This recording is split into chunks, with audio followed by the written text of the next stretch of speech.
कोई भूला नहीं। 1921 में शांतिगंज में वहां भी अंग्रेजों ने गोलियां चलाई थी, जिसका विरोध नेहरू जी करने गए थे रायबरेली।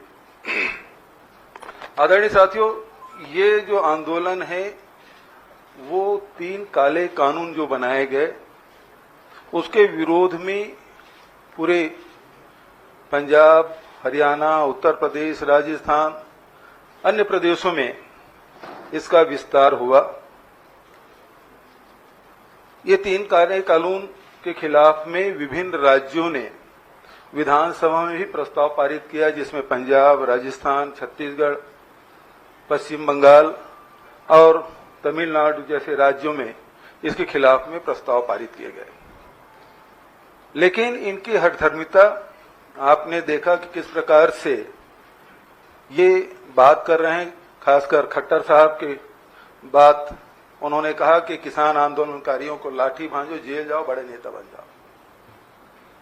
लखीमपुर में जो केंद्रीय गृह राज्य मंत्री हैं, उन्होंने कहा सुधर जाओ नहीं तो हम सुधार देंगे।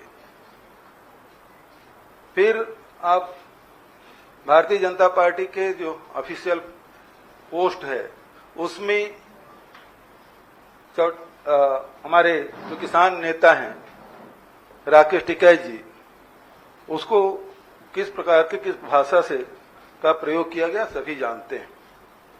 और लखीमपुर की घटना से ये बात तय हो गया है कि भारतीय जनता पार्टी को किसान बिल्कुल पसंद नहीं है।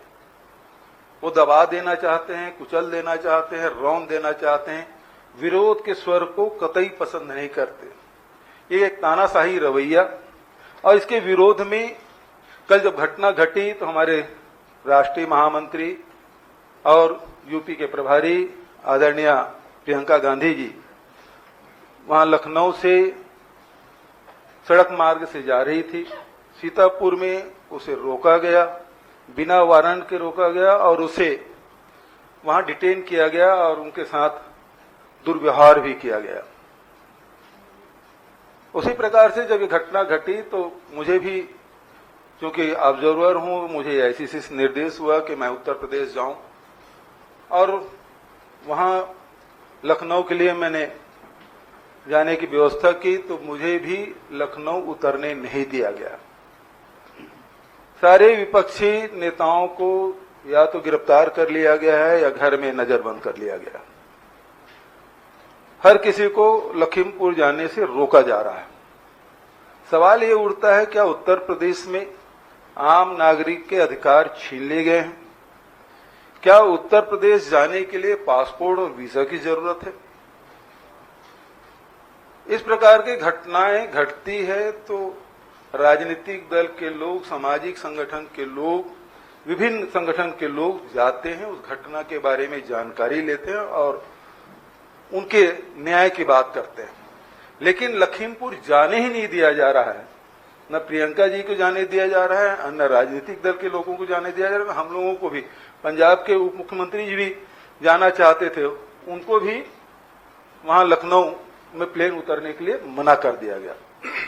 तो ये स्थिति ये बताता है कि किसानों के खिलाफ किस कदर भारतीय जनता पार्टी किसानों के खिलाफ है और वो किसी भी विरोध को बर्दाश्त नहीं करना चाहते। ये अंग्रेजों के रास्ते पे चलने वाले लोग अब कृषि कानून में जो लाए हैं वो पूरे ठेके में देकर पूरे हिंदुस्तान के किसानों को वो लूटना चाहते हैं और उसे दबाने के लिए किसी स्तर पे जा सकते हैं, जिसका एक उदाहरण लखीमपुर का है। और हमारी मांग है कि सबसे पहले जो गृह मंत्री है उसे बर्खास्त किया जाए और वहां जो उनके साथ गए थे उस मंत्री को भी बर्खास्त किया जाना चाहिए। जो लोग आंदोलन कर रहे थे और उन्हें कुचलने की जो कोशिश की गई, उन सब की गिरफ्तारी होना चाहिए, क्योंकि ये साधारण घटना नहीं है बल्कि ये सीधा सीधा हत्या है और उस अपराध में, उस धारा में अपराध पंजीबद्ध करके कार्रवाई किया जाना चाहिए।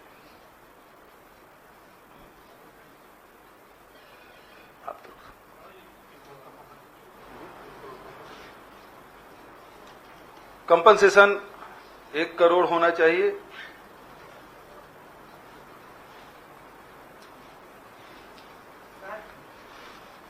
जी मेरा सवाल ये है कि जो कंपनसेशन की आपने बात की है, मुआवजे का फर्म सरकार ने जो अभी लगाया कि 45 लाख कृषक परिवारों को दिया जाएगा, 10 लाख जो घायल है उनको दिया जाएगा और एक नौकरी दी जाएगी।